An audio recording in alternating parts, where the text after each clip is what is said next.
Hali gani mwanafamilia wa channel tupendwa hii hapa ya Kileo Media. Kama ndo mara kwa kwanza, basi nikusihi usisahau kusubscribe, kulike, kushare pamoja na kucomment bwana. Familia ya Ungana, familia ya bibia ya Zuchu na familia ya Khadija Kopa. Kiukweli hii familia imekuwa moja kati ya familia ambayo imekuwa na migogoro mikubwa sana kwenye familia ya bwana mkubwa Diamond Platnumz na familia ya bibi Zuchu. Lakini leo hii tumeweza kuona familia ya Diamond Platnumz imeweza kuikaribisha familia ya Khadija Kopa na kuambia kwamba yatupasa kuweza kufuta kila kitu katika maisha ambayo tuliyoweza kupitia, kwa sababu kila kitu kinakuja na kikiwa na maana yake. Hivyo napenda kuchukua nafasi hii ya kuomba radhi katika kila jambo ambalo liweza kutokea katika maisha yangu na katika familia yangu kiujumla, kwa sababu kuna vitu vingi kama familia tulikuwa tunakwazana, tunakosana kwa namna moja ama nyingine. Hivyo ni bora tukaombana radhi katika huu mwezi mtukufu wa Ramadhani.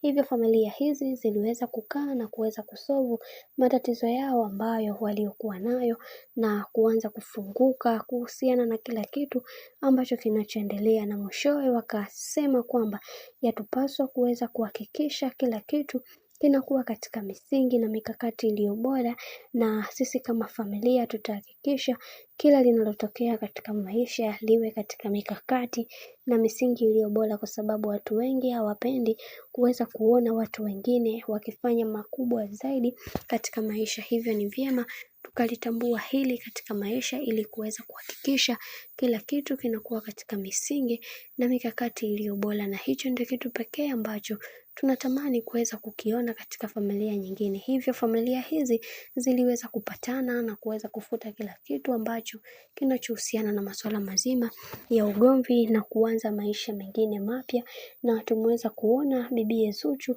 aliweza kurejesha furaha yake kwa mara nyingine ambayo aliweza kuipoteza kwa muda mrefu. Kiukweli bibi Zuchu aliumizwa sana na yale ambayo yaliyokuwa yakiendelea katika maisha, na yeye binafsi alitamani kuweza kuona kila kitu kinakuwa katika misingi na mikakati iliyo bora, lakini mambo ndo kama hivyo.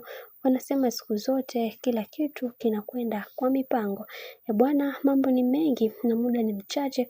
Mimi nikusihi kitu kimoja, kama ndo mara kwa kwanza, basi usisahau kusubscribe, kulike, kushare pamoja na kucomment. Mimi sina la ziada, uacha nikutakia siku njema na kazi njema. Tukutane next time, lakini pia usisahau kusubscribe, kulike, kushare pamoja na kucomment.